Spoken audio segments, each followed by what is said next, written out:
Hello and welcome to the latest Blood Red podcast from the Liverpool Echo. I'm your host Joe River and today I'm joined by Theo Squires. How are you, Theo? Not too bad, how are you? I'm not too bad. I'm Beth Lindop. How are you? Very good, thank you. Well, we're here to discuss another Reds win. It's 2 in a row now at Anfield, 3-0 against Nottingham Forest yesterday, Theo. 3 in a row at Anfield. 3 in a row at Anfield. Sorry, I just meant 2 in a row since the international break, but well corrected. That is since the international break, we've had Europa. I'm not counting Europa. Come on, you can't be doing that, Theo. We can't be mixing it up. I'm talking about the league. 2 in a row in the league at Anfield. So I was right. But felt something routine about yesterday. I mean, we've kind of there hasn't been too many routine wins this season for various reasons, sendings off, VAR, controversy, all these sorts of things. But yeah, felt routine. Seemed to be quite nice. We could all sit back and enjoy it. Is that the way it felt at Anfield? Yeah, it was kind of like the Toulouse game in the sense that it was a stroll in the park for Liverpool. They didn't need to be at their best, but they knew they'd get the job done. Same as Everton, really. You just know the goal's going to come, they're going to have the lead, and then they're going to get the win. It was a slightly different atmosphere with everything going on with Luis Diaz. I don't think the crowd were fully engaged for obvious reasons. It's obviously football is not the most important thing here. You could tell when the celebrations for the first goal, the bench didn't quite go as crazy as they would. Yeah. It was very emotional. It was a nice touch, wasn't it? It was a very nice touch, like getting the shirt out, and you could see how much it meant to all of them. And then it was the relief at the final whistle where Klopp does his fist bumps. Normally you wouldn't do that for a routine 3-0 win over Forest this early in the season. They've given them a little bit of fight. But there wasn't really many moments where you think Forest are going to cause Liverpool problems here. They had a bit of pace up front with Alanga, but he was in Van Dijk's back pocket for start to finish pretty much. It looked a bit more dangerous when Owoniyi came on, but at the same time Liverpool just were in control, and they've got so many good attacking options. They're going to interrupt him quickly. I'm surprised he didn't start because he's been injured. Oh, has he been injured? That's he's been injured for the last couple. It was a surprise he was in the matchday squad, to be fair, because they were saying last week he'd be out for another 2-3 weeks. I think it was a groin injury, which is what he had last year, and he was out for a while. But obviously, when you're a side like Forest, you need a big striker who can cause and he did cause Liverpool a lot of issues last year. So last year he was more of a menace this year as well, without really getting that chance. But Liverpool was just cruise control for them. Like we saw last year, it was a 3-2 narrow game where they had to really dig in to get it. And they weren't at the best again yesterday. But for it to be a routine 3-0 shows how much they've come on since April. Yeah, I mean, it's been easy to pod about a lot of the games this season, Beth, because for all the different incidents that we could get into, there isn't as much. I've got a few things scribbled down, but there isn't as much. But what stood out for you? Who stood out for you? Did you get the same routine vibes as Theo? Yeah, I think as Theo alluded to there, I think that 3-2 win last season against Forest at Anfield sort of epitomised sort of the crisis, mini crisis Liverpool were in, especially in terms of the midfield, and it felt like every game they were getting completely overrun. And I think it's a testament to the work they've done over the summer to bring in players to add that stability. And I think having legs in midfield makes such a difference, doesn't it? I mean, Dominik Szoboszlai will win a lot of the plaudits from yesterday. I know we speak about him pretty much every week at the moment, but he looks every inch sort of destined to be a top Liverpool player for a very long time. He was excellent again yesterday. But I was really impressed with Virgil van Dijk, I've got to say. I mean, of course, you'll have far more, testing games with teams that offer far more of an attacking outlet, but just from the word go yesterday, I thought he was exceptional. I thought he looked good against Everton last week, and I think sort of that aura that he used to have, where players would come up against him and they just almost just not fancy it, and you could tell, and he could just sort of, just be shepherding players, off the ball and just shielding the ball out of play and just making everything look so routine and so easy. I thought he did that fantastically yesterday. I don't think he must have lost a single header for much of the game. I think obviously when Owoniyi came on near the end, that physical battle was a little bit more intense, but I think for the most part, he just made it look like a walk in the park, really. And I think that's just so integral to this Liverpool side. As much as the midfield has been spoken about a lot this season, I think if they know that they've got a centre-half with Van Dijk's quality behind them and he's playing with confidence, and, he seems to have sort of grown an inch wearing that armband, and, it just seems to have really just got not quite back to his best maybe, but near his best this season, I think. And yeah, I think he's been exceptional. I thought he was brilliant again yesterday. It's interesting you say that. I've got this thing about Van Dijk where people say get back to his best, and I think his best 2, 3, 4 years ago, he's not going to reach that level because he's no longer 29 years old, 30 years old, and that is normal, isn't it? I mean, none of us as good as we were when we were 30. You 30 yet? I'm 31. 31, yeah. You're not as good as you were when you're 30. So yeah, I mean, you can't fight time, can you? But what he can do is adapt his game, and I think, like you say, he's done that really well. I think if anyone tries to play a sort of aerial battle with him, he just, that is easy for him. And getting that aura back is a big thing, because I remember when Van Dijk was in that real peak era, and probably the moment that really stands out for me would be Sissoko at Anfield. Yeah, you were going to say where and I look back at that and think we made more of that than probably it was, in terms of Van Dijk didn't really have to do a great deal, and it was an awful shot and an awful run and chance from somebody who probably really didn't fancy himself to score. But what was sort of built on the back of this was this aura of a guy who, like, players didn't even want to try and run past him. They'd rather shoot from 30 yards than make the chance easier for them. So if he can get back to having that aura, that's massive. And it's massive for Liverpool when he's captained them as well. I think as well, he's a victim of his own success, really. Yeah. I think, had he come in the summer and been putting in the performances that he's been putting in now, we've been, the praise that gets heaped on William Saliba at Arsenal or Van de Ven at Tottenham, obviously rightly so, they've been brilliant. But I think Van Dijk probably doesn't get mentioned in that conversation too often now, because he isn't quite at the level that he was at a few years ago. But he's still, I still think he is one of the best centre halves in the world, so yeah, I think it's great to see him sort of having adapted his game a little bit, and I think some of that confidence that he was maybe lacking, and the whole team was lacking really last season, he's got that back. Let's not forget how high that level was as well. Like he almost won the Ballon d'Or. If it wasn't for Messi, he would have. And let's be honest, most of us think he should have won it anyway. A defender hasn't won it since Cannavaro in 06 when he captained Italy to the World Cup. That's the level you need to do as a defender to get there. And for Van Dijk to be in touching distance against the greatest player of all time, you don't need to get to that level again. You're still going to be the best defender on the planet by an absolute mile. And he's had an ACL injury along the way. Maybe it robbed him a little bit of pace or not, a bit of confidence. It takes time to get back to his best pace anyway, was he? No, he's not. As you get older. Yeah, he still was outpacing Alanga yesterday. He's obviously dominant in the air because he's such an imposing figure. His distribution on the ball is so good as well. He's got all the attributes you want for a peak elite centre-back. And he doesn't need to be as good as he was early on when Liverpool win in the Champions League, because he is still the best by an absolute mile. I mean, I think there's another two things that come to mind for me as well. One, I think we're less forgiving with defenders in terms of, like if you were constantly comparing Salah to his first 44 goal season, you'd constantly say he's not as good as he was in that season. But we're a bit different with forwards, aren't we? We sort of praise their all-round game, or we'll say, that that the team wasn't creating as many chances for them. With defenders, even though Liverpool's quality has got better and worse during that time, or there's been players in front of him or beside him injured, he's been injured himself. It's almost like you expect defenders to keep this level, and I found that that they were doing the top 10 pod the other day on a Match of the Day, and they were talking about Jaap Stam and Van Dijk. I just thought, like, they're so dismissive of the levels that Van Dijk got to remember Stam as like this really, really great player. And I like Stam a lot, but I don't think he got anywhere near the levels that Van Dijk did. We always dismiss the players that are playing now and the ones that are playing on our doorstep. Like Stam is a better player because he was only at United for a couple of years and then he went to Italy and he was part of that great AC Milan defence. If he'd stayed at United for 10 years, you'd probably take him a bit more for granted. It's like Vidic, those sorts of ilk, like they're not perhaps remembered now as highly as they were at the time because it seemed really overhyped at the time. You have to take that step back to really appreciate them. I think we're really quick as well in football to go, he's finished. We love to do that, don't we? He's finished, or he's no good. Like, let's face it, Darwin Nunez went through that last season a lot and is still trying to fight through that. And by the way, one listener did say Rimmer is always slagging off Darwin Nunez, which I think is quite bizarre because I really like Darwin Nunez, and maybe we were just talking. But I mean, we love to make these grandiose statements, don't we? Like, he's finished, he's not good enough, he's overhyped, he's underrated, and I think with Van Dijk, there's been this chase to go, he's done, and he's nowhere near done. I mean, he should be praised for the levels he's reaching. Like you said, if he'd signed in the summer, at the age of 32 now, and taking on Liverpool captaincy, he's been superb this season. So it's good to see him getting praise. Let's talk Dominik Szoboszlai, who gets a lot of praise and is now one of those people who's just signed, and we're praising him loads.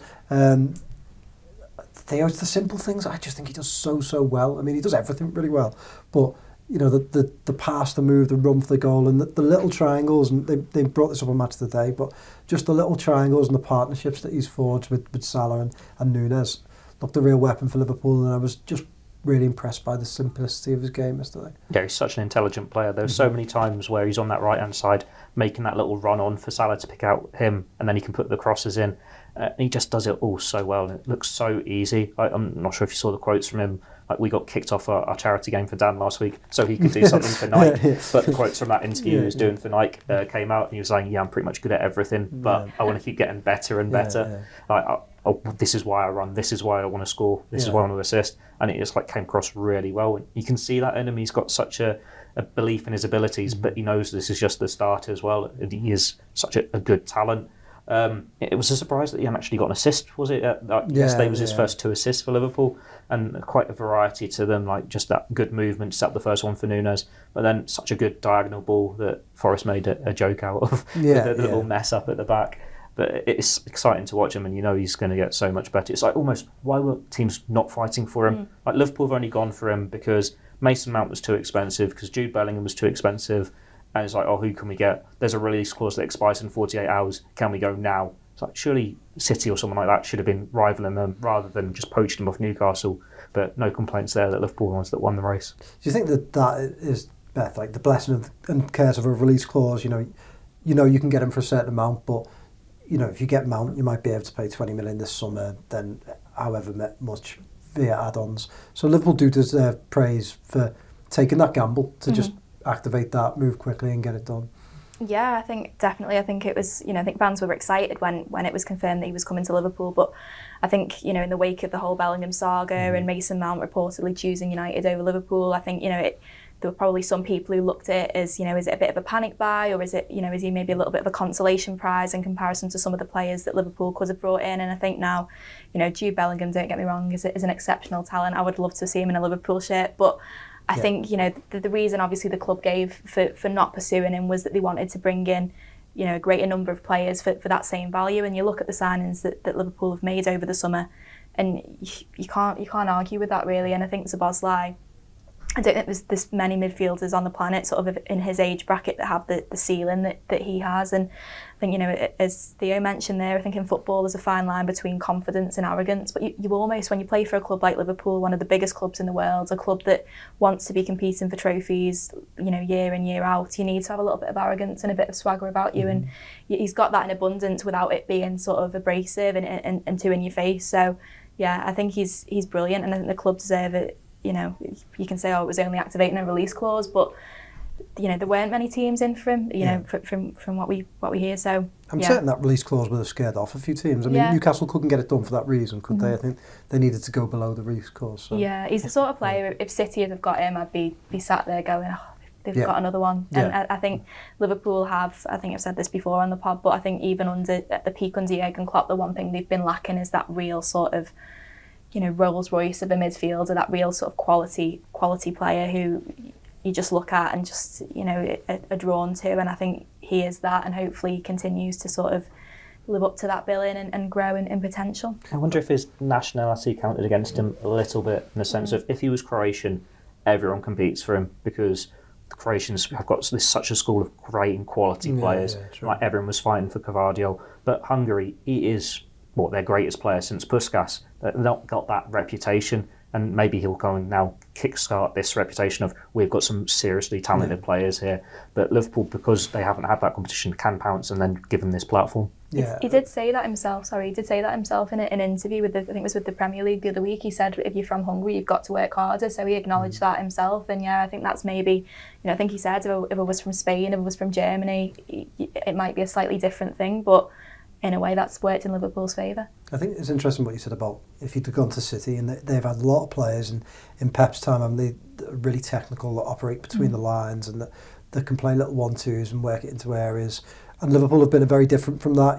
Their 3 midfielders, by and large, have been workers who get the ball to the full-backs, who bring the front 3 into action. And Firmino maybe is the technical guy who dropped deep. But it was interesting, and I thought the way Szoboszlai played yesterday, he can drift out to the touchline, he can come in, he can do a bit of everything. but it's that technical ability just outside the box and the way he moves the ball, you know, and the Nunez goal. It's the sort of goal I want to see Liverpool score more often. You know, just a little bit of what looks like quite simple play, 1-2 with Salah into that channel, and then playing it across for Nunez to get a tap in. So, yeah, I mean, I dread to think what would happen if he got to City, but he does have that technical ability to play in those areas that Liverpool haven't got. They got the other Nunez, didn't they? The one from Wolves, the technical player, and he was a player Liverpool were looking at back in January, and there was that talk at the time that he could be the one they signed. Aren't you glad that they never followed that up? That he'd already made one move this season, so you couldn't get him last year.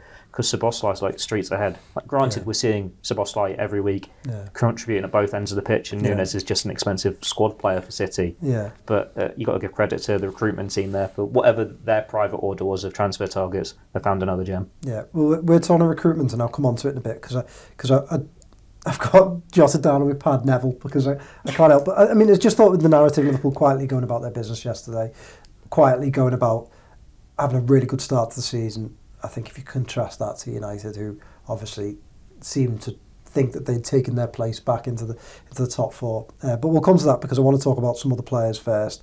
I want to talk about Darwin Nunez because, again, central to pretty much everything good Liverpool did in attack yesterday. I know I'm notoriously negative about Nunez, but I mean, Theo, I thought even the little snapshots, there was a chance, wasn't there, in the first half where he sort of just didn't make connection with it. But it's the fact he's always in those areas and he's pulling defenders different ways. He's just a menace, isn't he? You know, and he must be so hard to play against. And he gives Liverpool an unpredictability that I don't think they've had now for several years. Yeah, definitely. There was one moment, I think it was in the first half, where he's just taken a really heavy touch, miscontrolled it, and he's got like two defenders against him. He wins it back, another heavy touch, loses it, and it was just fighting in the corner for it. And it's like, well, it's almost like Origi, but with a bit more quality, and he's unpredictable because he doesn't know what he's going to do with it, but it's effective. Yeah. And it's working for Liverpool's benefits. You know, it's still a very raw talent. That he's not the finished product. He still needs to polish off all of it, but the tools are there. Like, he still retains possession. He's got his arms out. He's making these powerful runs. Defenders must hate playing against him. And he's effective. He's getting goals. He's getting assists. Like, you might miss a couple, but he's still doing the business at the right end of the table, right end of the pitch, sorry. And at this point, you'd say he should be Liverpool's first choice number 9. Like, Gakpo, really effective. Does that Firmino role well. And if you've got your wingers providing goals, maybe in your Champions League final, here's the one you start. But Nunez, he's a match winner. He's the one that excites everyone and makes things happen. You want to see more of that. You want to see him keep getting better and better and add to the run. He can break teams like Forest down as well. I mean, just again, to reiterate, the rawness that you were talking about is when I came across as negative perhaps the other day. I didn't mean to come across negative. I just was saying that if Liverpool can polish that rawness, if they can get him a little bit, you know, I really thought the goal that he scored, Beth, was really encouraging because it was a team move. It didn't come out nothing. Sometimes I think Nunez has an inspired moment, which is great, but you want him to be sort of knocking in more goals from the end of team moves, from getting involved in every stage of play.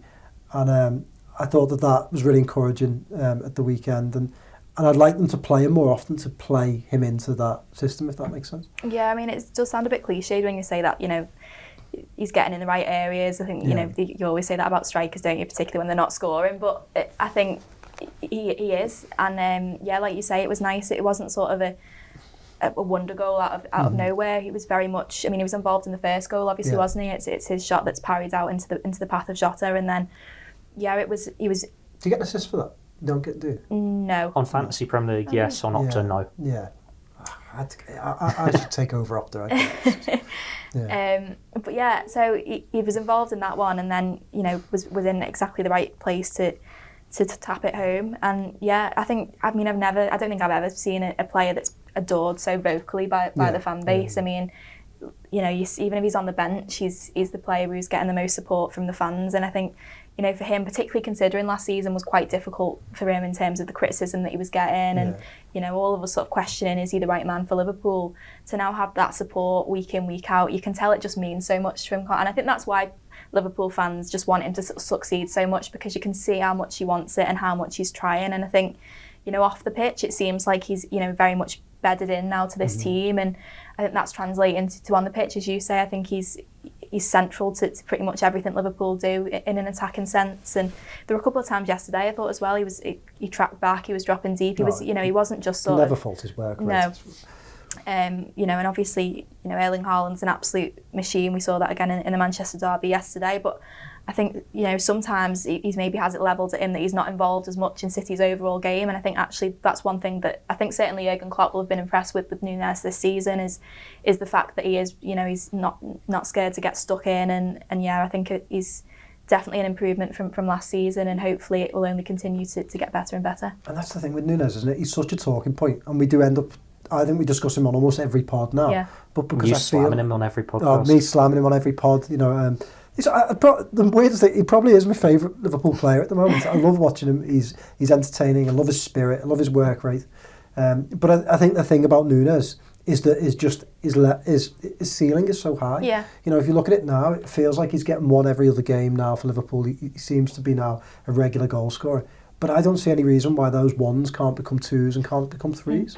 Like Salah has taken that level. I don't think Nunez is that far behind. It's just about being settled in the team, being settled into those team moves that will create more easier chances for him, and just being slightly more consistent with some of his finishing. I don't think he'll ever be a guy who scores every single chance, but neither is Haaland, neither was Salah.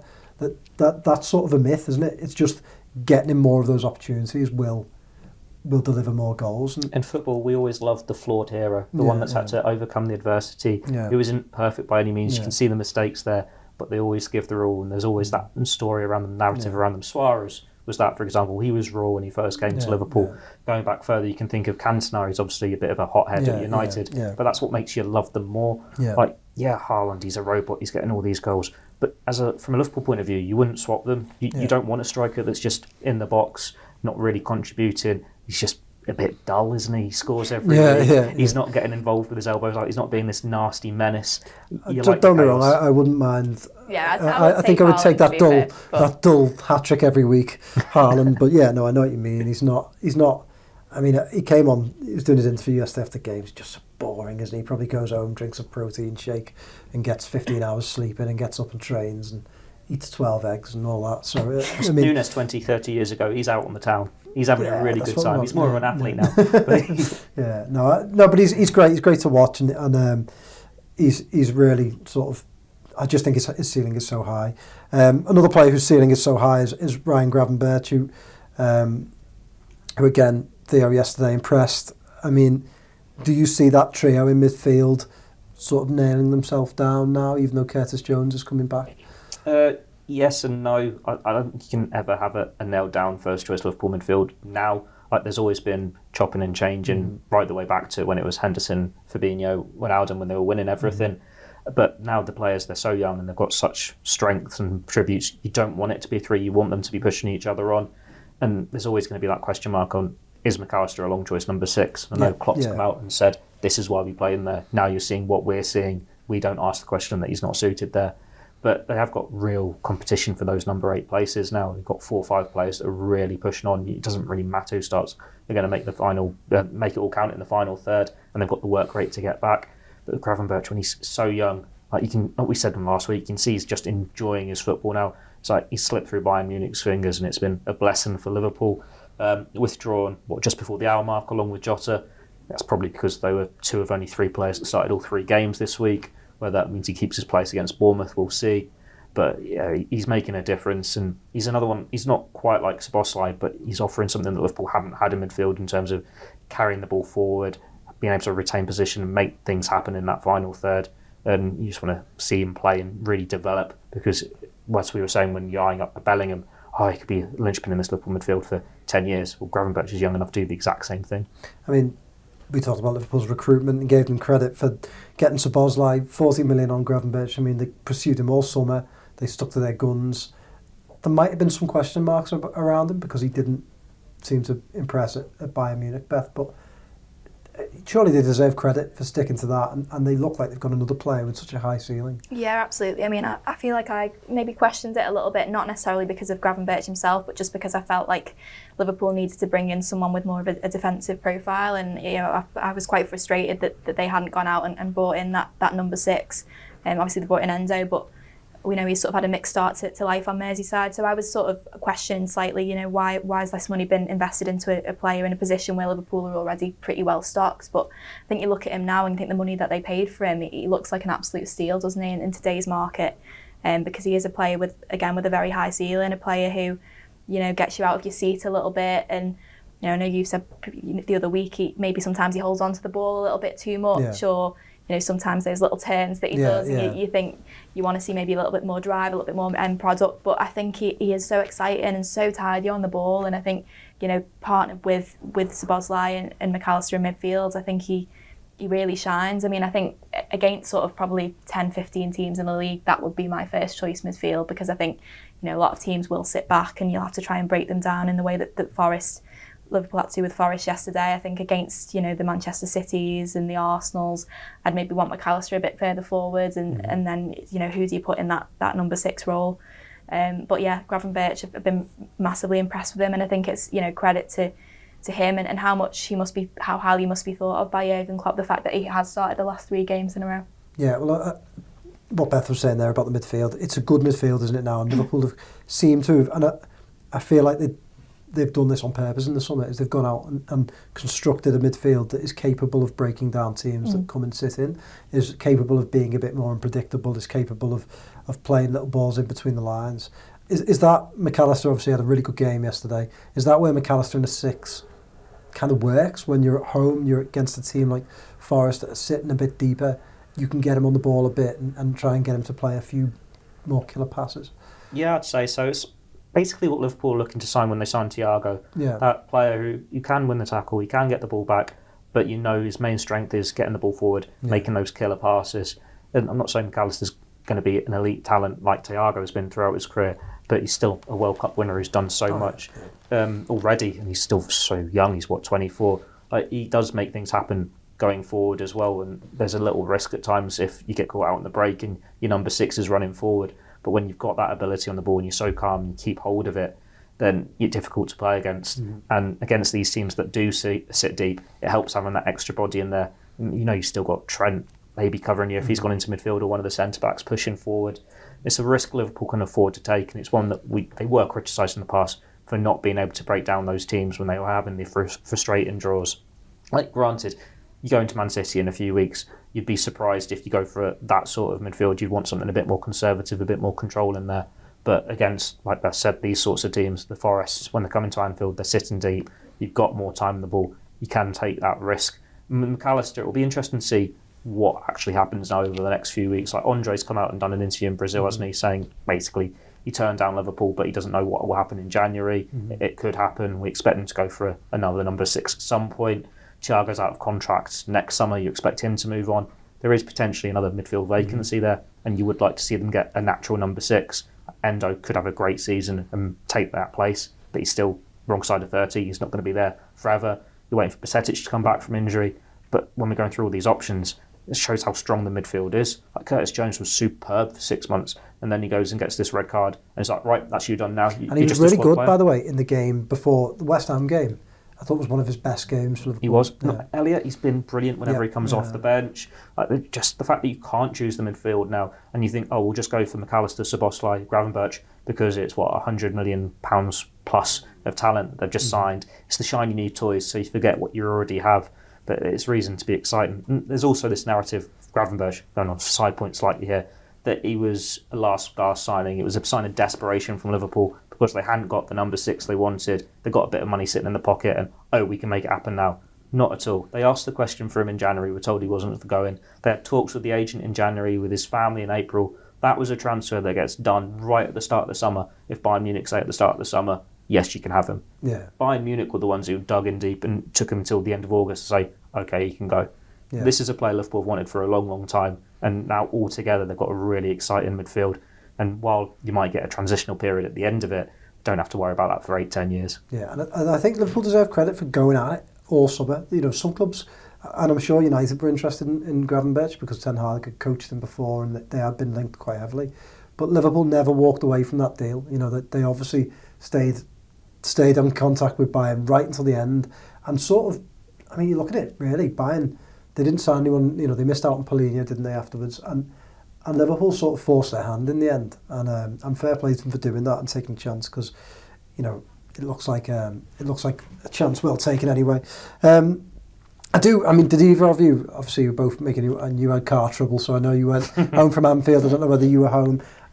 Sean and I were in the office doing the Forest game and then watching the Manchester derby afterwards, and you know, I said to Sean afterwards, at what point will Neville go on his Glazers rant and blame that all on the Glazers? I don't know, did either of you see it? Yeah, I've not seen the footage, I've seen the tweet this morning. Yeah. And then he had a big row with Jamie Carragher, which was just... Carragher was just winding him up, wasn't he? Slowly. But he was speaking the truth. But yeah.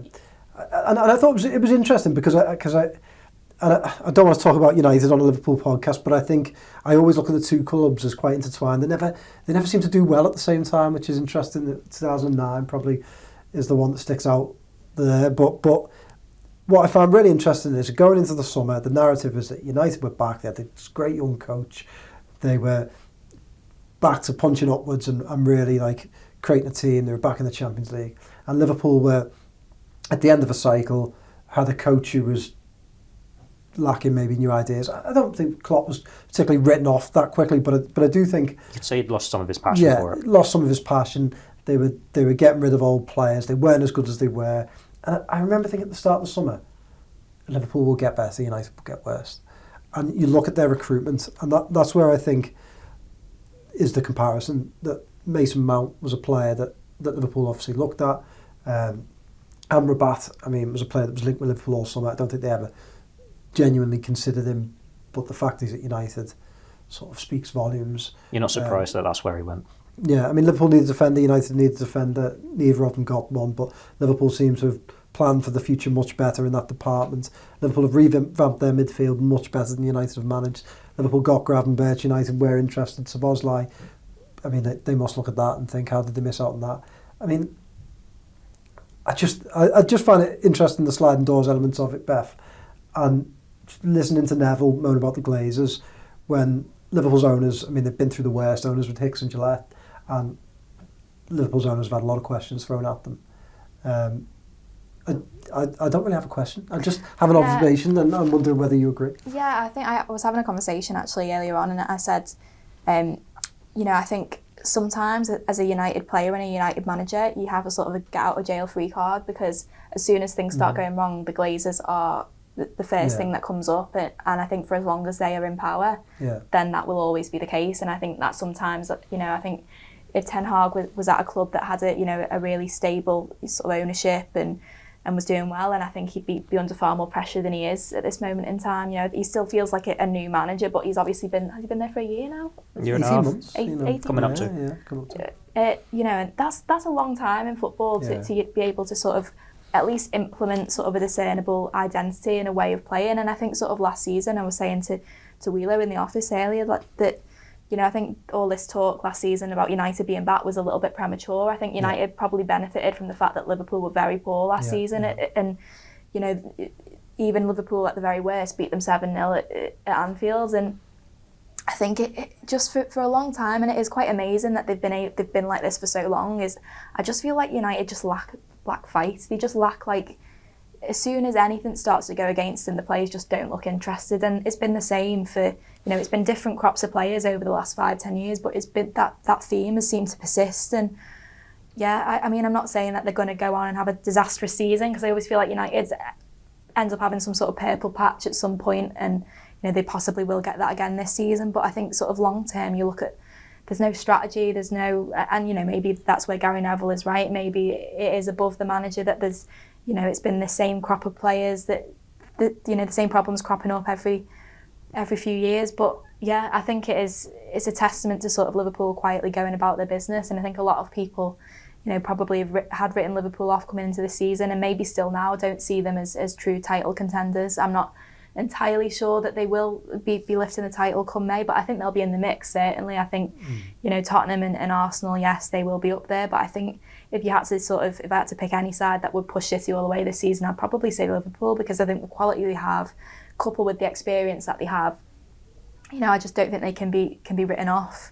But yeah, it is sort of mad that United is still in this situation where, they seem to be in a mini crisis yet again. It was only sort of the start of last season after that Brentford defeat. All of this was sort of rife. So yeah, every few months they seem to have a mini crisis. What I like about the mini crisis is they do win a game and it's it's all right again. Yeah. Ten Hag's going to turn it around. It's a big Copenhagen 1-0. Yeah, but United are a mess. They've been a mess for a while. I did buy into the business, and I'm thinking they've actually signed some good players here that they could be taking that next steps, because Rashford had such a good season. You thought he's this big target, he's going to drag them over the line. Mason Mount was a good signing, but you look at the rest of it and it just hasn't worked for them. Like, that dressing room is broken. It has been for some time. They don't have leaders that can unify them. They're just falling out with each other. And the transfer policy is a bit of a mess as well. Like, Holland, he's the sort of striker you'd say maybe Liverpool would have looked at if they wanted on, that young profile, raw, but he's going to get better. There's a talent there. But then they'll go and sign some old centre-back like Johnny Evans on a free. They're scrambling around for a left-back because they've got injuries. It's just, we need players. What can we get? And it just makes it a bit of a mess. And the dressing room, it's not unified. We've seen them fall out with, like, whether it's Jadon Sancho with the manager and the players apparently aren't backing him up and some are. And you've got Mason Greenwood, you've got Anthony, all this messiness behind the scenes. You can go into deeper detail on that on the Manchester United podcast. But you compare and contrast some of these situations with Liverpool, and I find it funny, the scrutiny that's on Darwin Nunez, for example, and then you look at the way they've constructed their attack in the last few years. I mean, 80-odd million on Anthony, who has just been an abject failure from the word go. Jadon Sancho, I'm fairly certain, with a better coach, he did really well at Dortmund. He goes Liverpool, he does better. I'm sure he does, and we know Klopp liked him a lot. And I think Dortmund did great with him. There was something not right there. And I think that this idea that Ten Hag was this messiah who came in, and I think was just been overblown. You don't get beaten 7-0 by your rivals. I think throw Ronaldo in there as well. I think that's criminal to go and allow that to happen. So there's a lot that goes on, but I just find it interesting that some of the managerial decisions and signings don't get questions as much as the Glazers. And don't get me wrong, the Glazers have been poor for the club. But if you look at FSG, I'm sure FSG would be fielding a lot of the similar questions. All right, not the debt stuff, but a lot of similar questions. But the big thing they got right was Klopp. And it does Klopp has got all the big cards right. We go Arsenal, Tottenham. Their ownerships have had lots of criticism in the past. They've gone through the managers. You go, that is not the right man. It's not unified. When things go against us, we down tools. But now in Arteta and Postecoglou, they both seem to have got it right. You're not asking about the Arsenal ownership. You're not asking about Daniel Levy because it's going right on the pitch. The manager is in control. He is that figure who takes all responsibility. Every player respects. Do what he does, wants them to do. Will go to war for him. Then everything is at peace. It's all fine. Ten Hag, even though he's supposed to be this great manager in Holland, he never seems to have had that respect. The fact that players have been free to go and do interviews with Piers Morgan and basically belittling him, or have disagreements and go to social media and say, he's got that wrong, he's talking rubbish. If there's not that respect there from players that have cost them a lot of money, how are they supposed to get it right behind the scenes and with the owners as well? And I also think, I had an argument, a debate with the United fan yesterday about, and he said, but you've always had a good transfer strategy. And I said, well, hang on, before Klopp came in, if you remember, Michael Edwards sat on the transfer committee, and there was a lot of debate about whether the transfer committee was any good. They got stick for signing Firmino when Benteke came in, and the manager made that work as much as, don't get me wrong, I think Michael Edwards was phenomenal for Liverpool, but it's no coincidence that clicked when Klopp came in. Because good managers work with those systems and make them work and coach those players and make them better. So I just thought it was an interesting debate. Theo, you're checking your watch, so we'll... no, that was... Oh, okay. We'll quickly move on to the League Cup. Obviously, Bournemouth next. Plenty of changes. It's a good chance, isn't it, for the likes of Endo to play against a Premier League team, Theo, and a good test for them. How important is the League Cup to Liverpool this season? If you get through this, it's very important because then you're like a few games away from Wembley. And we saw how important that was in the quadruple push year because it's like, suddenly we can smell a trophy, we can smell that trip to Wembley. And it's not as though that team that won the League Cup 2 years ago, they'd already won the Premier League, they'd already won the Champions League. This is a very young team with players that haven't won anything before, new players at Liverpool or young players at Liverpool were on the fringes a couple of years ago. That's first piece of silverware, if they can get it in the League Cup or whatever, be massive for them because now they can say we have won something in Liverpool and we've been key to it. You want them to take those next steps. When you look at some of the teams that have already been knocked out of the League Cup or are playing against each other in the fourth round, there is a real chance here if you get a good draw in the quarterfinals to go all the way. Like, you can't take it for granted. And it works quite nicely with the Europa League. Yeah. The strength in the Liverpool squad is they can make 8 changes, 7 changes each week, have a midweek team, have a weekend team, and they're still winning games. Like, because we're seeing against Toulouse, Union and Lask, you have no doubts that Klopp can make 8 changes and Liverpool will still be too good for Bournemouth. Yeah. So it's another step in that right direction. Go out, try and target the League Cup. And then we know they're going out for Europa League. Why not target the FA Cup as well? Let's do a recreation of the treble year in 2001. And if City don't want to buffle the Premier League, we'll make it a quadruple there. But yeah, that's nice. That's maybe too far away. But you know what I mean with these trophies. You do want to go as far in them as all of them. And when you've got that squad depth now, you don't need to prioritise one over the other. It's just all these players grabbing the opportunities with both hands and saying why they should be starting the next game. I'm not going to bother with picking teams and predictions, but Beth, I am going to ask you about LFC Women. I know it's the international break. But so I feel your pain. We have to sit through it as well. But dealt a bad injury blow. Yeah, so it was confirmed this morning that Kerry Holland has withdrawn from international duty with Wales. She looks to have picked up a calf injury, so she'll be getting a scan on that today. But you know, obviously, when someone's going for a scan, it doesn't very rarely yields good news, does it, when someone's been sent for an MRI? So yeah, that will be a big blow for Liverpool if she's out, because I think since they came back up to the WSL last season, I think she's been probably the most consistent player. Yeah. She won Player of the Year last season as well. So yeah, hugely disappointing, and you know, Matt Beard will be hoping that it's not too serious. They've got a tricky run of games coming up. They've got Leicester at home on Sunday, which, you know, Leicester didn't have a great season last year, but have been sort of completely revitalised this season, so that'll be a tricky game. They've got Tottenham, who similar to the men's team, have got a new manager in and seem to have had a bit of a resurgence, so that'll be a tricky game. And then Chelsea at Stamford Bridge, so they've got a real sort of tough run of games coming up. And you know, they've started the season really well, to be fair. I think, you know, they probably could have had and should have had some more points on the board than they do, but they've got 2 big wins against Arsenal and Aston Villa, and I think now sort of the difficulty is proving that they've progressed from last season when they finished 7th. You know, you want to be closing that gap on the top 4, and you know, I think they have the ability to do that. It's just finding that consistency, and obviously sort of injuries like the one to Kerry Holland won't help. And the women the same as the men in terms of a player gets an injury and say, oh, they'll be all right, and then it's 10 months later and Thiago hasn't started. To be fair, there are a couple who have been on the sidelines for a little while, but yeah, hopefully it's not too serious, because I think the Liverpool's probably biggest strength is their midfield, and they've had that sort of real settled unit in there for sort of the last sort of 6 to 12 months. So yeah, hopefully it's not too serious. And we'll end the pod with a note, Theo, on Luis Diaz, who at the time of recording, the search goes on for his father in Colombia. I think just wish him all the best and hope that comes to a successful conclusion. Yeah, definitely. As soon as possible. There was a nice video the club put out last week before all this happened. It was the anniversary of You'll Never Walk Alone, and you know, Klopp watching all the old clips and saying how moving the song was. And it certainly feels even more fitting now, doesn't it? Like Luis Diaz, you won't walk alone. Your family won't walk alone. Like, you've got the entire Liverpool fan base behind you. You've got your teammates, your manager behind you. All football fans, just all human beings, wanting this positive resolution as quickly as possible. Like we said at the start of the podcast, football feels secondary here. No one was really bothered massively about the Forest game. You're all checking your phone every so often, going, have they found his father yet? Like, you're all happy for him that his mother's been found, but you want it resolved as quickly as possible so the Diaz family can move forward. And he's back in Colombia, isn't he, at the moment? I don't think he is. I think he's stayed over here, like, just what their discussions with the police.